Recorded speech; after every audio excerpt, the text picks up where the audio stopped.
Bonjour à tous et bienvenue pour notre rendez-vous quotidien du Ritatu du jour.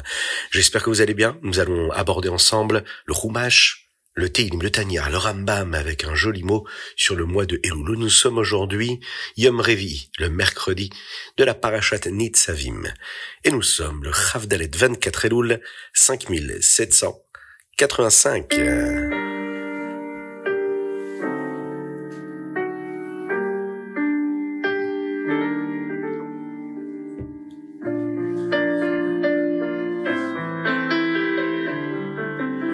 Dans le Chumash d'aujourd'hui, Moshe Rabbeinu explique au Ham Israël ce qu'il leur arrivera pendant le temps d'exil, la galoute. Après toutes les épreuves, ils feront tchouva et Akadosh Baruch Hu apportera la Géoula totale.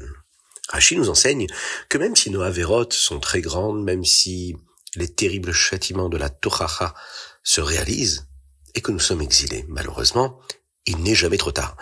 La force du brit, de l'alliance qu'il y a avec Akadosh Baruch Hu, que nous avons avec Dieu, elle est éternelle. Peu importe où le Ham Israël se trouve, peu importe à quel point ils se sont éloignés de Dieu, Hachem les sortira de l'exil un par un. C'est une promesse qui est irrévocable. Rashi souligne également qu'Akadosh Baruch Hu est lui aussi en exil avec nous. La Shrina, Galou Laedom Shrina Imaem, la Shrina elle est aussi en exil lorsque le Ham Israël est en exil. C'est ainsi que lorsque nous serons délivrés, Akadosh Baruch Hu le sera aussi. C'est un principe profond de la Hashgacha Pratit, la providence divine. Il faut savoir une chose. Tout ce qu'Akadosh Baruch Hu fait, il le fait parfaitement et en son temps. Akadosh Baruch Hu ne nous abandonne jamais. Il est avec nous à chaque instant, dans nos peines comme dans nos joies, et notre tchouva, elle agit comme un catalyseur, non seulement pour notre propre délivrance, mais aussi pour celle de la Shrina, pour celle de Dieu. Comme un père qui aime son enfant qui s'est égaré, malheureusement. Il va l'accueillir, il va l'enlacer, il va le regarder avec des yeux d'amour, de bienveillance, de gentillesse et de compassion, parce que c'est son enfant. Ensuite, il essayera de lui expliquer ce qu'il devrait corriger ou pas. Mais surtout, il va lui montrer son affection, sa compassion. Akadosh Baruch Hu, il est là pour chacun d'entre nous. Il est là parce que c'est la Shrina également qui est en exil lorsqu'une avéra est commise. Donc il nous aide également à faire tchouva et il nous aide à sortir de cet exil personnel. Le verset ici termine en annonçant qu'Akadosh Baruch Hu va couper la orla de notre cœur. De quelle orla parlons-nous ici? De cette petite peau-là qui est là sur notre cœur. C'est-à-dire qu'il enlèvera le Yetzer Hara de notre cœur. Par conséquent, nous serons capables de servir Akadosh Baruch Hu parfaitement. Le monde entier sera transformé pour correspondre à la volonté d'Hachem. Et là, cela fait référence au jour que nous allons vivre avec la venue de Mashiach. Le monde entier sera purifié de toutes les impuretés spirituelles, matérielles, physiques. Et là, c'est une promesse, nous serons tous capables de servir Akadosh Baruch Hu d'un cœur parfait, sans aucun obstacle.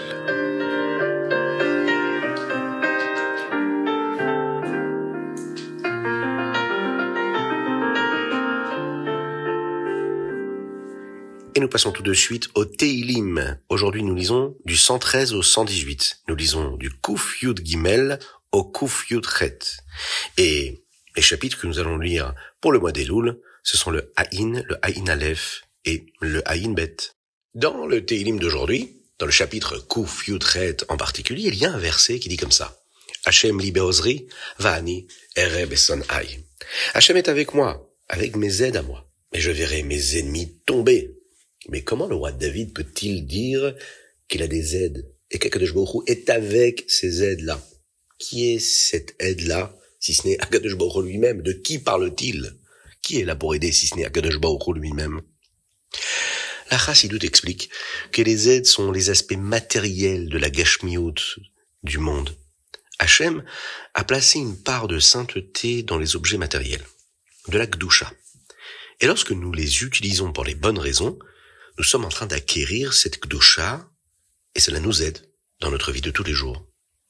De cette manière-là, une personne doit utiliser tous les éléments matériels qui sont à sa portée, qui font partie des créatures, des créations terrestres du monde, comme par exemple la nourriture, la boisson, et s'en servir pour avoir des énergies, pour bien prier, pour bien étudier la Torah, pour bien accomplir les mitzvot. Ça nous enseigne que même dans le monde physique, qui semble être un monde ordinaire, il y a un potentiel de spiritualité infini. Lorsque nous l'utilisons pour servir à Kadosh Baruch Hu, il devient non pas une force contraire, mais un partenaire dans notre service divin, dans notre Avodat Hashem, et devient donc cette aide-là dans notre connexion avec Akadosh Baruch Hu. Ce sont donc les mots de David HaMelech. Hashem li be'ozri, Akadosh Baruch Hu est avec moi, toujours, pour m'aider.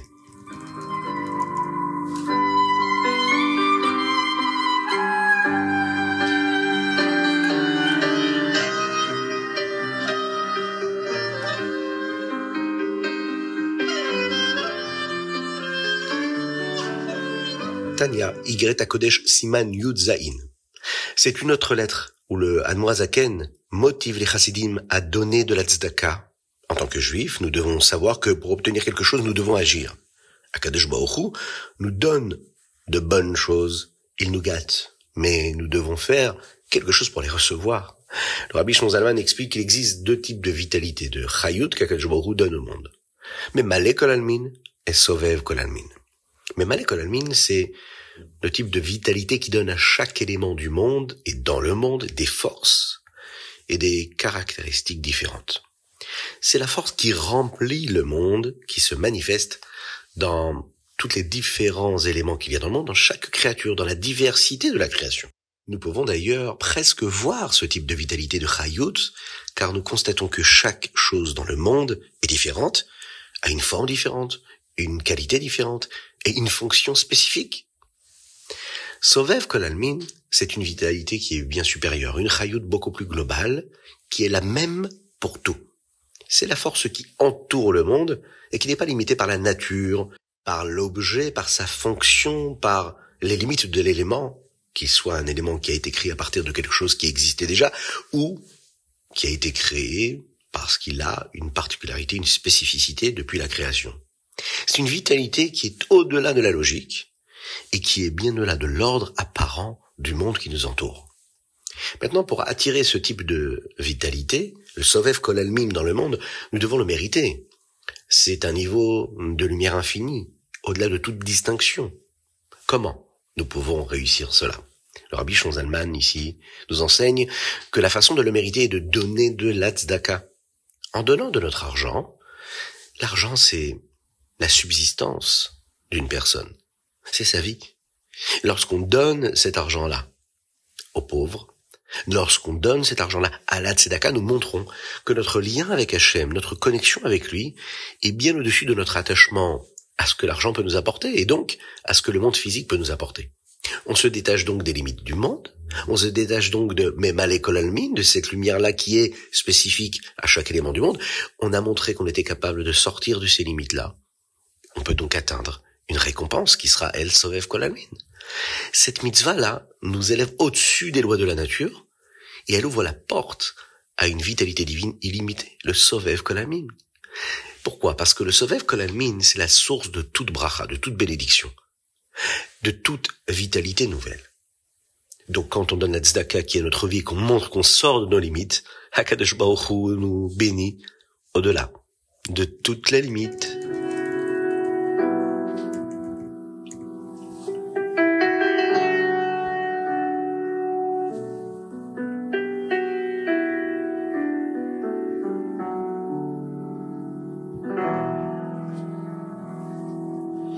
Ayom Yom Chav Dalet Elul, 24 Elul. Toute chose que nous voyons ou que nous entendons doit nous aider à mieux servir Dieu. Lorsque nous regardons le monde autour de nous, nous voyons à quel point il est magnifique. Il suffit de regarder Maaseh Hashem, les immenses montagnes, les millions d'étoiles dans le ciel, les belles fleurs, la différence de taille de chaque fleur, de chaque feuille, de chaque arbre, et de regarder les gens, les personnes, les hommes, les femmes, ceux qui sont capables de faire tant de choses. Tout cela vient du chesed, de la bonté d'Hachem. L'attribut du don, de la révélation. Mais il y a aussi un autre attribut qui est appelé Gvura. C'est un attribut d'Hachem. Le fait de se retenir et de se cacher. La Gvura d'Hachem est tout aussi forte que son chesed, que sa bonté. Il est tout aussi étonnant qu'Akadosh Baruch Hu puisse se cacher dans le monde que de voir Hachem créer toutes ces choses si impressionnantes. Le travail d'un juif, c'est d'utiliser les forces de sa neshama pour trouver Dieu. Pour se rendre compte qu'Akadosh Baruch Hu est constamment derrière tout ce qui se passe. Lorsque nous le reconnaissons, nous savons tous que tout ce que nous voyons ou nous entendons n'arrive que parce qu'Akadosh Baruch Hu le fait arriver. Rien n'arrive tout seul. Rien n'est un hasard. Et si cela nous arrive, c'est qu'Hachem veut que nous le sachions. Pourquoi ? Parce que cela nous aidera à mieux servir Dieu. La raison même pour laquelle nous avons été créés. Nous sommes en train de l'accomplir lorsque nous agissons de cette façon-là. Le Rabbi Yosef Yitzhak, le beau-père du Rabbi, écrit que les premières générations de Chassidim pensaient toujours de cette manière. Ils vivaient avec ça. Et nous devons, nous aussi, essayer d'agir comme eux, d'apprendre de tout ce que nous voyons ou entendons, ce qui nous aidera à mieux accomplir notre mission, celle de servir Akadosh Baruch Hu.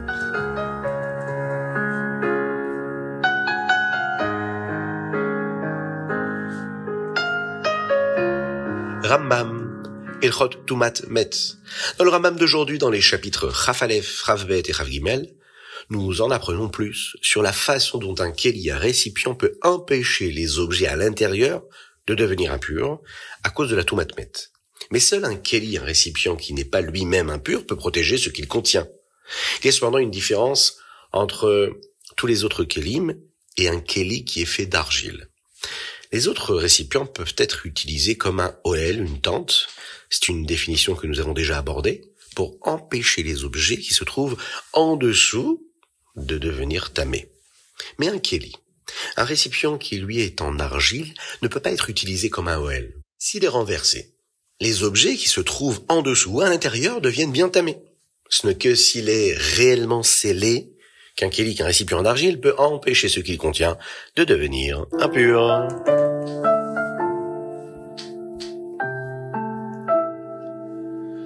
C'était le Ritat du jour. J'espère que vous avez passé un bon moment.